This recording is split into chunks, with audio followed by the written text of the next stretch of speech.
welcome to INN News. Good evening. It's a very good evening, I'm missing myself, but I wouldn't know because I'm in here. But anyway, first story is how last Saturday, Sarah Palin stood before the huge crowd at the National Rifles Association meeting and said that liberals were coddling terrorists. She loaded her speech with religious metaphors, claiming that the true leaders would put the fear of God in their enemies, as though America itself is the God of the world. That is not who we are as Americans. We give freedom to all. We don't just beat people just because they did wrongdoings, and we're definitely not the God of this world. But apparently Sarah Palin thinks so. Her implication of forced baptism shocked both conservatives and liberals, so it wasn't just liberals, inspiring few defenders. Christian commentators in particular focus on a link between torture and baptism. How do those things go together? Baptism is giving yourself a new body, something new, while torture is taking away everything you have. How can those two things ever be together? In my opinion, Sarah Palin may have lost another two. On Wednesday, the National Religious Campaign Against Torture reached a powerful condemnation of her speech.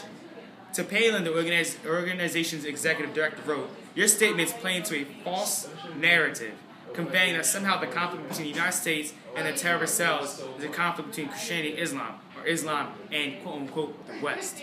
Sarah Palin is saying isn't even allowed by her own people, people who actually usually go for her. What is she saying? She is putting us on a whole different level, saying that we're having a war with Islam when we're not.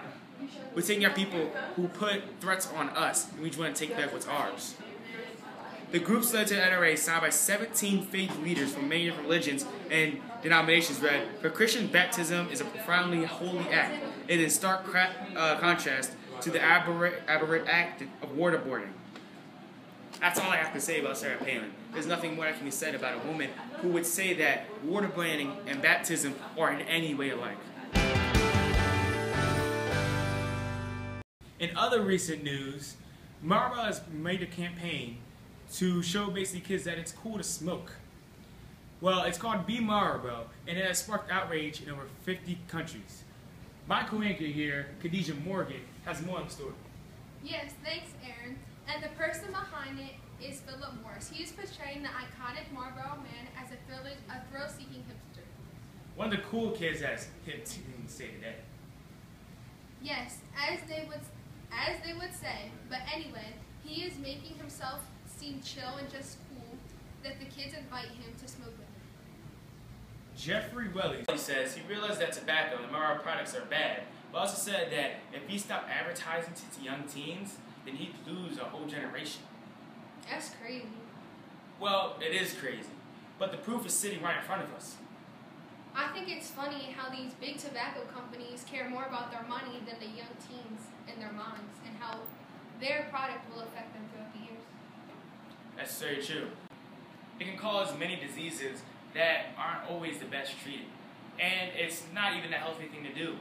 Our parents do it, people you think are cool that do it, but it's not something everybody should do. Smokers are 1 in 4 more likely to get many diseases. That's crazy how all those consequences are in just one little cigarette. Yes, and now Marlboro is pitching other flavors besides menthols. There's grape, cherry, apple, peach, and soon there's going to be bubble gum. Bubblegum cigarettes. Do you want your kid smoking a bubblegum cigarette? I'm asking you, America. Do you want that? Because I don't want that. I don't want my little chitlins running around smoking bubblegum cigarettes. And on top of all that, taxpayers have to pay for the medical issues for people that smoke. That's not fair. That means I'm going to pay taxes so your little children can smoke some bubblegum cigarettes.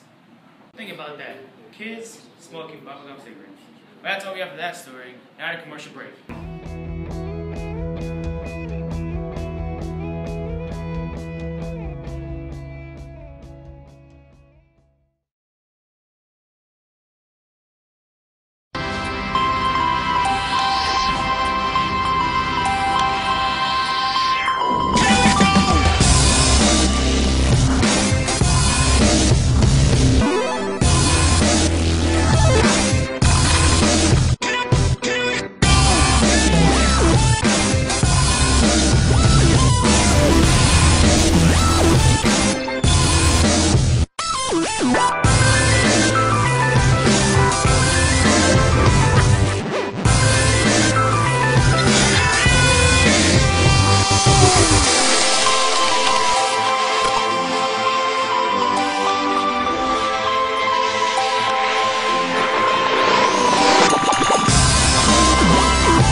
welcome to INN News. Good evening, Other Nature. We have a story about Josiah Walker. Thanks, Aaron. I'm here in Wilsonboro, New Hampshire, with the recently resigned police commissioner.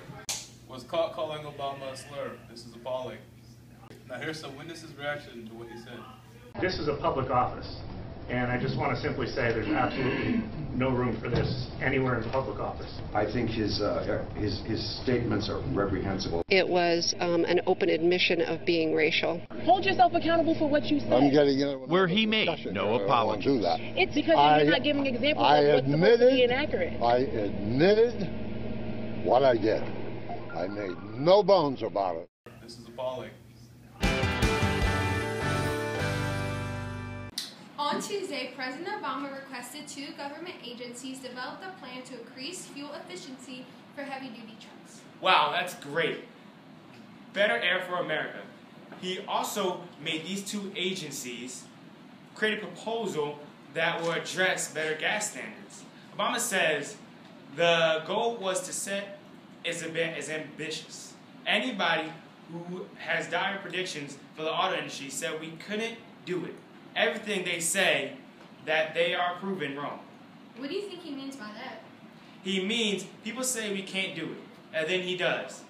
None proving them wrong. It seems to me that he's sounding a little cocky as he claims you can't be against American workers or the American industry. You can't bet against America because we can do this. Wow, what pride and trust he has in the nation. I'll say the heavy-duty vehicles represented 4% of registered vehicles for accounting for greenhouse gases emissions.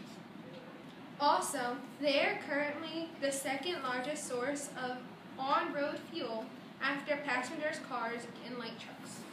In September 2011, his first round of standards were finalized and project to save over 530 million barrels of oil, estimated $50 million in fuel costs.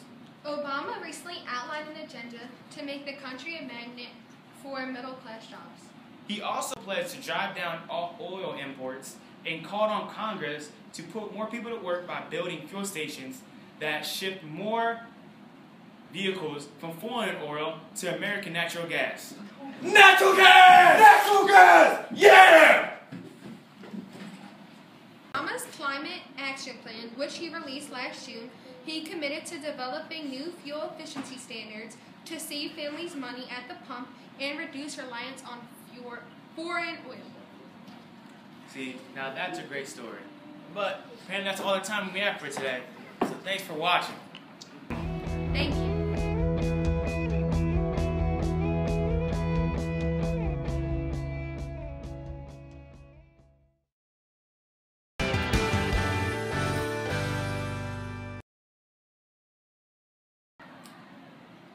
We were in the middle of the scene and you interrupted us.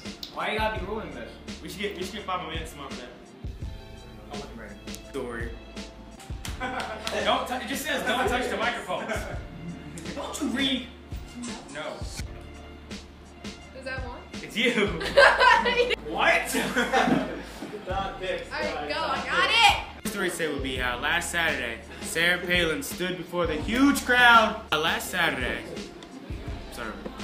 spoke at the National Rifle Association's meeting again this year. She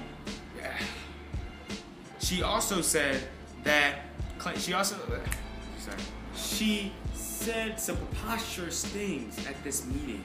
One saying that she believed that us can't make them feel uncomfortable, not even a smidgen. That is a preposterous statement that would not be done. She was said that she said there. Why can't I not say this? On Tuesday, President Obama requested Obama's Climate Action Plan, which he released last June. He committed to developing develop a plan to increase fuel efficiency for heavy-duty trucks. Well, that's great. Better air for America. You can't just die in the middle of it. You can't die in the middle of it. Come on. He directed these 2 agencies to create a proposal that will address giving more gas standards. What do you think you mean by that? Was that not my part? Ship more vehicles from foreign oil to American natural gas.